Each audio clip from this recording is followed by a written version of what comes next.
that was a hoax. It wasn't real. I'm feeling like we're being gaslit into the boy who cried wolf story. This is what Jesus did with the parables. This is why he used parables, because he knows the power of a story. There are things that have taken place that look like they're crimes, but it's actually just actors pretending to do things. It can drive a controversy. Welcome to Candid Wisdom. I am going to be talking today about something that might be on the minds of a lot of people, and it's the documentary on Netflix about the actor Jussie Smollett, musician Jussie Smollett. And if you'll recall, he was starring on Empire, and he said that he was going out on a night walk to get a sandwich or some food. He was attacked by two white men who beat him, poured bleach on him, called him racial slurs and homophobic slurs, and put a noose around his neck. They just came out of nowhere and they attacked him. Somehow they knew that he was what show he was on, so they recognized him and so forth. Anyway, fast forward a bit, come to find out that Jussie had hired two men who worked on the set of Empire with him to beat him up and to do these things to him. He was found out. The brothers who did it confessed, and he was prosecuted and sentenced and convicted. There was something about his conviction being overturned, but that was based on double jeopardy and not on the original crime. So people will say, well, it was overturned. No, what was overturned was the fact that he couldn't be prosecuted again. So that being said, I was very curious to find out what could possibly be brought up, what could possibly be told differently that we didn't already know about the case. So I watched the documentary, and there were some things in there that piqued my interest. And I wonder if you caught this too. Number one is, why did he do this in the first place? Like, why did this happen? So I want to talk about something that the brothers said. They said, when he hired me to do this, I thought this is something that they do in Hollywood, and so we're just going to do it. That's what one of the brothers said. Now catch that phrase. This is something that they do in Hollywood. So that right there will tell us that there are things that have taken place that look like they're crimes, look like they're stories of interest where somebody may have been violated, but it's actually just actors pretending to do things so that it can drive a controversy. This is what they do in Hollywood. This is what he said. So what would motivate this? Manipulation of the public. Now, if you remember back then, the race debate was hot. This is in the era of everybody being so separate, and we were so polarized at the time. Not we, they, because I don't believe in race, being involved in racial conflict. Anyway, if you want to know my stance on it, go watch the video, Christians in the Wild. It's one of my lives where I talk in depth about my feeling about race and culture. But if you remember back then, we had never been so polarized as a country about race. And there was a law that they were trying to pass. This was during the defund the police time. And so Mike, Jussie, and whomever staged this have been motivated to get a political message through, to incite people to be emotional about this thing and be able to drive that bill forward based on the emotions of the people. Now, this is not something that is unfamiliar. And in fact, it's my belief that Hollywood creates stars, puts people up on pedestals, make people cultural icons for the use of them at a later date so that they can use them to manipulate the masses into believing or not believing one thing or another, to promoting or not promoting one thing or another. They create stars so they can put a product in their hand so that you can see your favorite star drinking this juice, and now you too must have that juice. This was the whole entire purpose of creating people to worship. Never mind the fact that it's idolatry and we put these people up in places that they shouldn't be, but it's all for the love of money. It's all for mammon worship, which is a terrible thing. So we listen to what they say. We're involved in their lives. Like, we want to know what they're wearing. Where do they eat? Where do they go?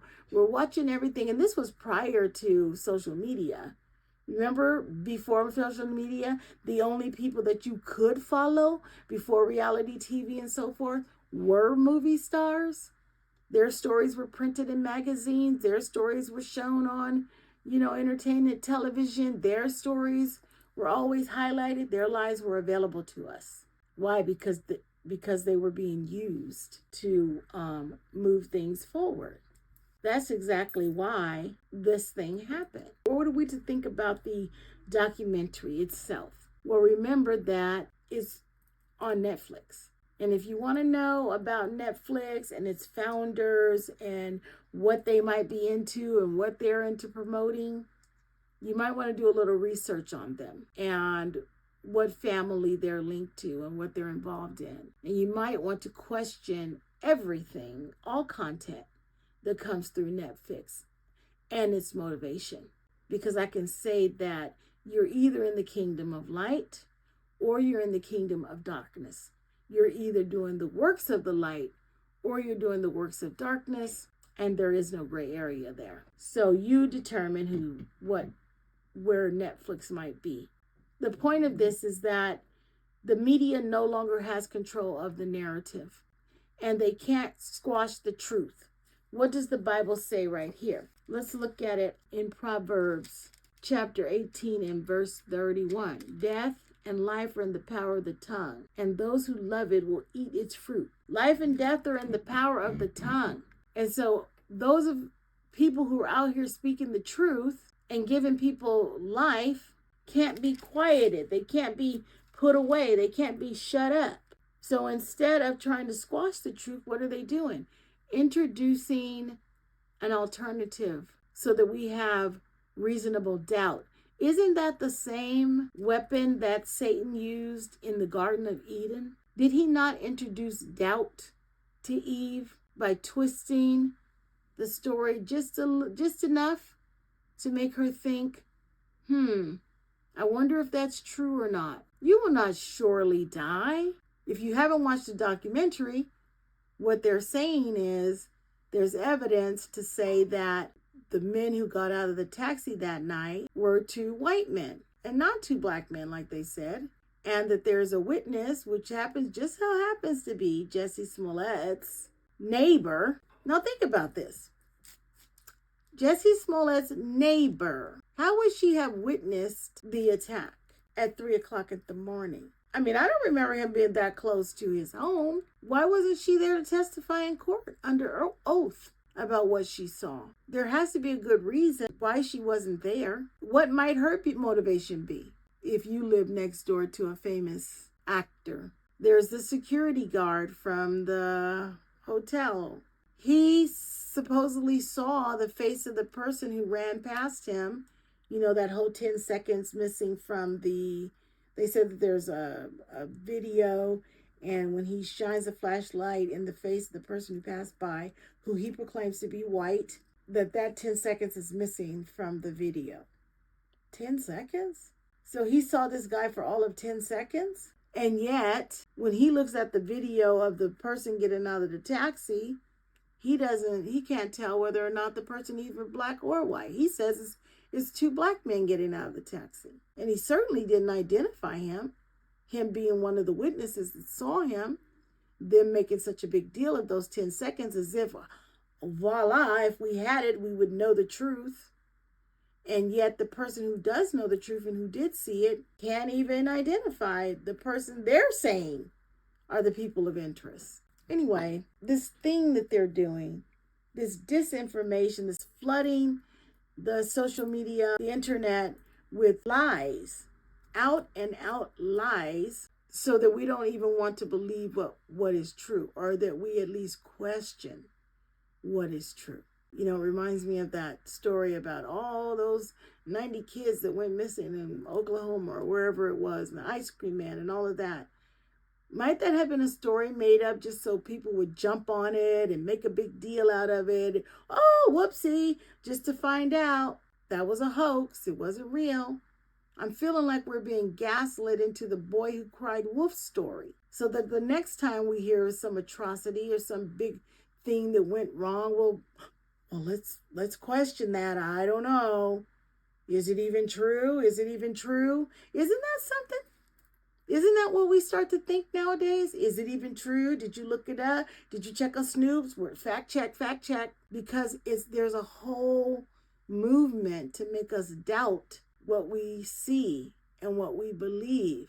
And it's only going to get worse. I mean, there are bigger things that are coming that will make us doubt, because then there'll be video and we'll look at the video and say, oh my goodness, look at this, look at this.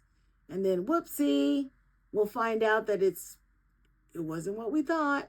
Somebody did some AI generated photos, and so the truth is being distorted. And that always costs. That always costs you. What are the consequences of lying? Well, we hurt ourselves, number one. I mean, look at what Mr. Smollett lost because of his, what I still believe to be a lie, his career, both in acting and in music, which is what he's trying to reclaim now. And I say, you know what?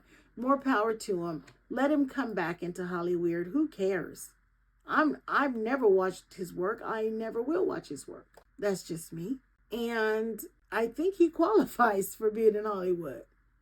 Liar, weirdo, antisocial, drug addict. Yeah. Welcome back to the community. Let him work. Let the man work. That's what I say. But he's hurt himself. He hurt others. I mean, he got those men arrested. He got their door kicked in. That kid could have been violated on his probation. I didn't know that he had a criminal background. That's all public record now, and a public humiliation for him.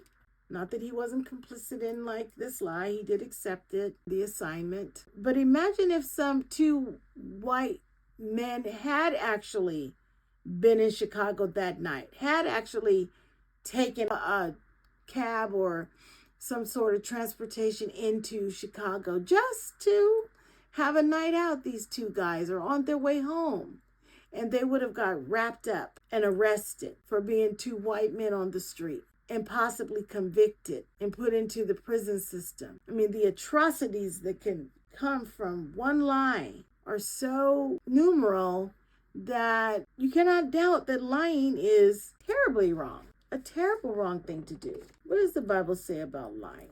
Let's read it over here in chapter 9 and verse 5.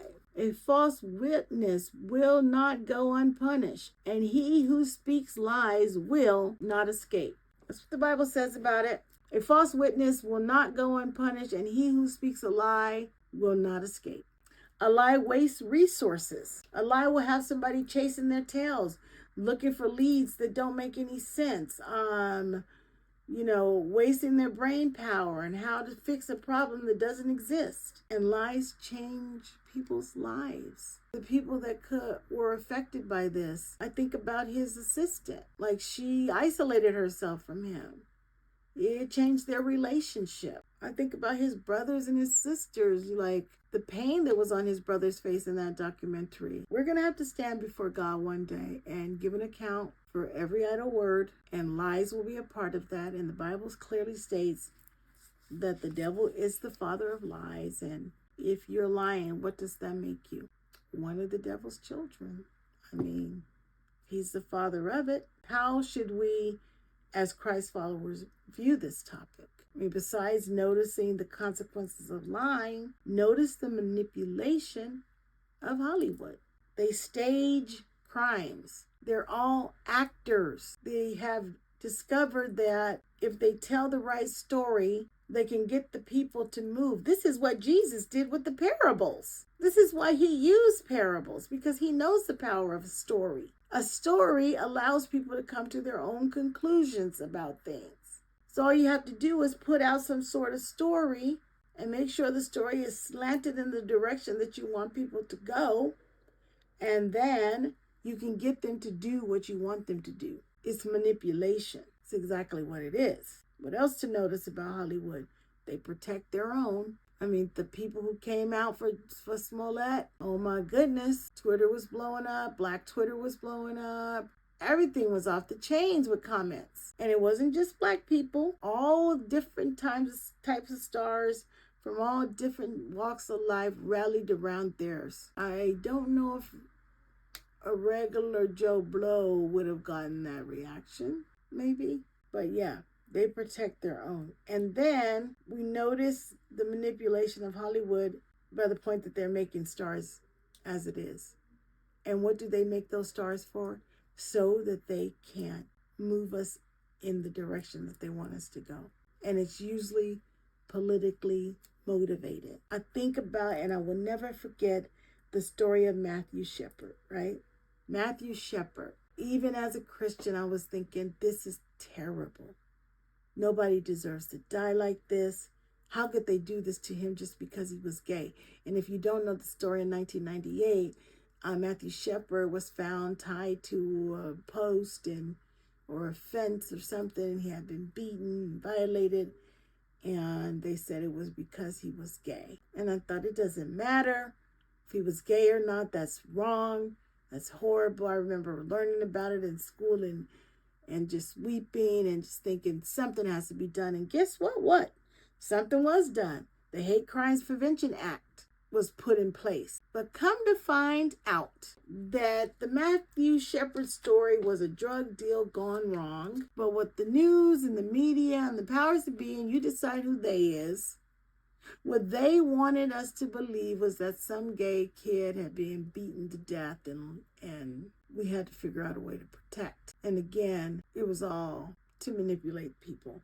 Those brothers in the Jussie Smollett case, yes, they're opportunists. They're opportunists. They've seen an opportunity to write a book, do all these shows, and tell what happened. And I can't blame them for playing up, whatever they have to get what it is they perceive that they need, a break into the business or whatever it may be. But that doesn't make them liars. Being an opportunist doesn't make you a liar. And what would motivate them to lie about being hired to do X, Y, and Z? See, the story is trying to debunk that. The story is trying to say they had nothing to do with it, and in fact, they were working with the Chicago Police Department. It's very strange. We're in a very strange time. We're in a very strange era where the truth is being combined with all kinds of other stories, and we're left to holding the bag and trying to figure it out. Why couldn't they blow up the images at the end of the documentary so we could see the race of the person who was in the video? And why were they showing conflicting and confusing answers to the question? Why did they do that? We got to get behind the motivation of some of this stuff. Also, what did Jussie Smollett reveal about himself in this documentary? See, when you have dysfunction and trauma in your life, you may think that you're hiding it. You may think that it's obscure by the story that's going on, but if you're paying attention and you're watching and you're listening, you can see exactly what happened here. Jussie may or may not have written that letter and sent it to himself, may have received a letter, whatever it was, he was insecure. If he sent it himself, he was more insecure than I even can imagine. If he didn't send it himself, then he was made insecure by the letter, and he felt like he didn't get the response that it warranted. So he was going to make sure that he wasn't ignored again. He also mentioned that he called his mother Mommy. Now, I know we all have different pet names and nicknames for our mom. Mommy is an interesting one, though. Mommy is very interesting. It's very infantile in its nature. It's giving me codependent vibes. Mommy. And what we know about people in theater, people who are actors, they generally have a lot of insecurities. He called his mother Mommy. He's talking about his drug addiction, but didn't elaborate on it. Is he talking about the weed he asked the guy to get him? Or is he talking about something stronger? Oh, you're going to leave that part out? Oh, okay. It doesn't matter. We know that a large percentage of people in Hollywood are addicted in something. They have some sort of addiction. I think it might actually be a qualification. Also, what did he say? What happened to him reveal? I often go out and walk at night. Questionable behavior, anxiety, insomnia. What has a working man up at 3 o'clock in the morning outside in the dark, in the cold? I routinely do that. Why? What is going on there? What's happening with you? Why aren't you fast asleep? You're not worried about money. I mean, you said that yourself. So what is it? What has you up at night, Jussie? You listen. Listen intently to what somebody's saying, and they're going to reveal to you the truth of who they are, and what motivates them. The fact that he had to hire 2 men from his own movie set or the set of his show says to me that he doesn't have any close friends, any ride or dies. I mean, I don't know about you, but if I'm going to get into something nefarious and I need help, I've got my partner. You know, I got my girl. She's going to ride with me, or a few other people. She's going to ride with me. They're going to do what it is I need to get done. But does he have any close friends? He's befriending these 2 men on the set of the show. Do they do that?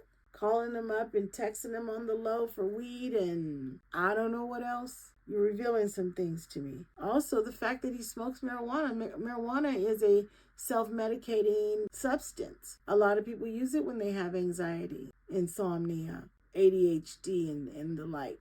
People use it as a form of medication to give them a different frame of mind and a different way of being. Is that the only drug that he was using? Maybe that's what he meant about his drug addiction. So there were a lot of things revealed about what he said, but I think the most revealing thing is the fact that he brought up that he had a music career. He brought up how good it felt to be on stage and having everybody supporting him and cheering him and responding to his word after he was shown to be brave, and the show must go on. We can't stop. That whole shtick, that whole thing, that is his motivation, folks. Ding, ding, ding. He needs that affirmation. He needs to get back out on the world stage and be told that he's a good boy, just like mommy did. That is what's going on here. Whoever made the documentary says, hey, I can kill 2 birds with 1 stone. We can get you back out there. Plus we can continue or forward the campaign of disinformation against the truth. That's a whole thing. It's a very serious thing. And we as Christ followers must be on the lookout for this. Because remember that the enemy only has one goal. And everything that he's doing is moving towards that goal.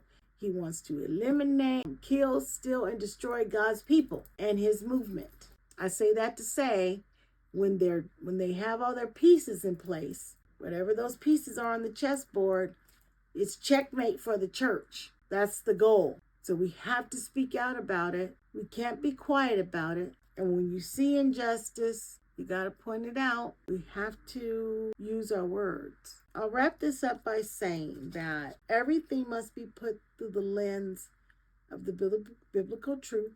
And we must stop allowing people who are out and out liars, who are living lawlessly, who are sinful in nature, to carry the name of our Lord and Savior. You cannot call yourself a Christian. I mean, you can, but you cannot be believed to be a Christian and be knowingly involved in things that are against your beliefs. That might be okay this year because everybody shows up in whatever condition that they're in, but next year you can't still be doing that. Sometimes it takes God time to work things out of you, but we have to be experiencing something, and we have to be changing from the inside out. We have to be being made new and experiencing that in real time and convicted in the heart when we're not. That is the takeaway for us all. Not in our name, not in my name will you continue to perpetrate the fact that because that's what he's doing. He's claiming to be a Christian. Jussie Smollett is claiming to be a Christian. The two brothers are claiming to be Christian.